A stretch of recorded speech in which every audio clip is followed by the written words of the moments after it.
Well, hello, good people. Mark Holmes here. And as always, I want to say thank you all for watching, commenting, subscribing, and being part of the Joe Boo Sports Report. Without you guys, as well as you ladies, you know that this literally does not work. Hope everybody's having a great day.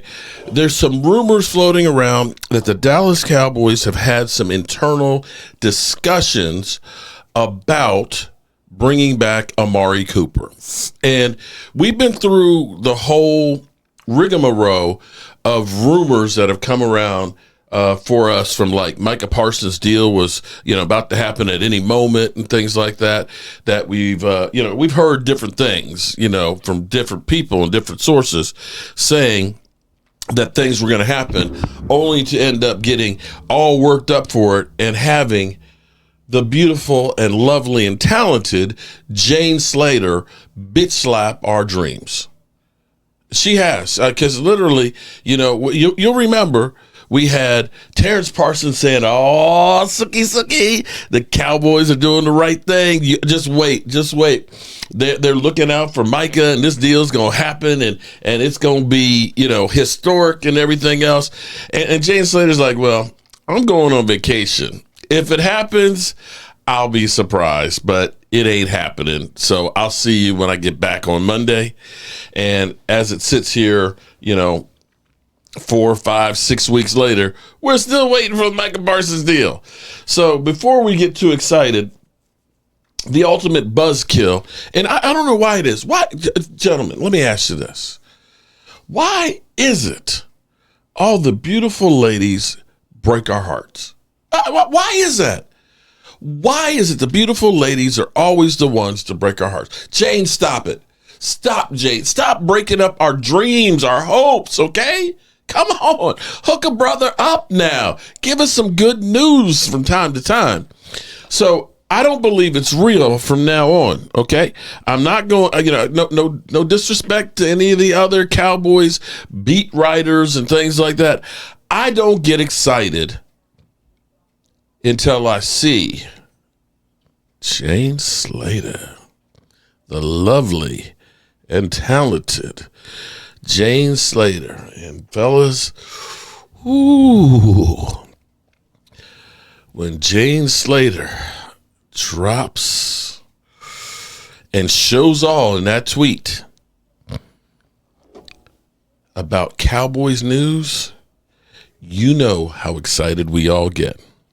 So 28 minutes ago, Jane Slater reveals it all. At Nick Harris, here it is. She's saying, "Nick,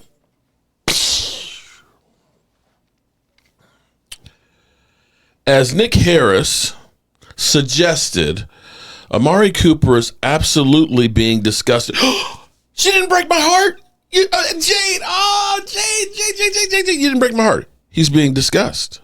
Absolutely being discussed internally. But, here we go.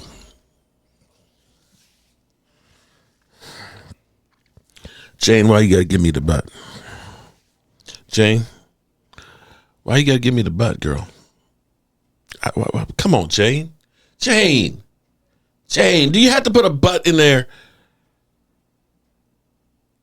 But I am told by a source informed other wide receivers are being discussed as well, and nothing definitive or happening yet. Okay. So Jane threw the butt in there. Thanks for throwing the butt in there, Jane. We appreciate that.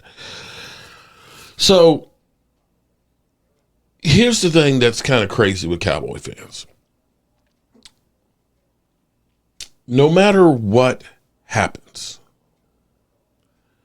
there is always two camps with Cowboy fans. Actually, I should say Dallas Cowboy fans and Cowboy fans, as Leo pointed out. The Dallas Cowboy fans are the ones that really are more in the know of actually the ins and outs and understanding things like, I don't know, that Dak Prescott's got a no trade clause and that his contract would end up having $150 million in dead money if you were to trade him, release him, cut him, and so on. Cowboy fans are more of the casual ones that don't understand the inner workings of football. They kind of are the ESPN watchers and getting all of their news from them, so to speak. So you've got Cowboy fans that, of course, are saying, or actually, I'm not going to, it's probably mixed. You're getting a lot of people that are saying, Amari Cooper, typical Cowboys move. He's over the hill. He's only 30. Over the hill, and it's going to be just a cheap move. Well, Sports Track is saying basically his market value is about 17. I don't think at this point he'll get 17. I don't think that that's the case. But I'm sure he's not going to go for, $4 million. Okay, it's going to cost you. But you have some that are excited as can be. Yes, we're bringing back Amari Cooper, and this is going to be a great thing. And then you have the other camp that's out there that's basically saying, he's spent, he's old, he's over the hill, we don't want him. Now, I can give you two examples where it worked and where it didn't work. When Zeke Elliott was re-signed last year, everybody was happy, or some people, half Cowboy fans and Dallas Cowboy fans were like, yes, Zeke Elliott, his leadership is back. He's going to be, eating and everything. I still have the spoon. He's going to be eating like crazy. This is a great move. The other half of the team, people, were like, he's spent. Okay. And that one didn't work. It didn't work at all. But I'll give you an example of bringing somebody in who people thought were spent that, again, was polarizing, and that was Randall Cobb. When the Cowboys brought in Randall Cobb, Cowboy fans are typical Dallas Cowboy move. Dude's got like 400 yards last year.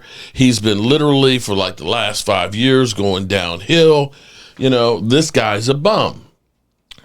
And being here for 1 year, went from 450 yards roughly to like 800 yards. Got a big, fat, juicy contract, went to the Texans, gave us a comp pick, and went back down to 400 yards. So that's one of those examples that you can look at and say, aging veteran that people thought was spent, and the Cowboy crowd was split. That worked. And I'm going to say something else that I know I'll get the hate on. The funny thing is, typically, wide receivers coming to Dallas end up playing better with Dak Prescott.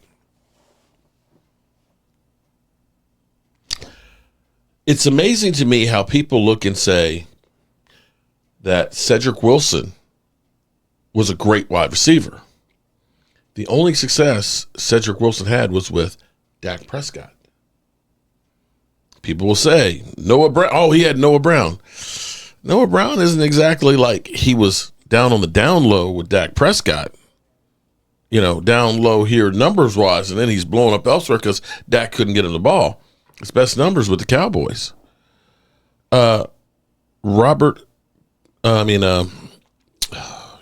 Cobb. The only time he's been over 500 yards since like 2014 with Dak. And he had Deshaun Watson and with the Texans that year that everybody thought he was a top 5 quarterback, and Aaron Rodgers before and after.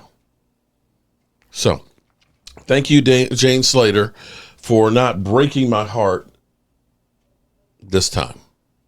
Appreciate it.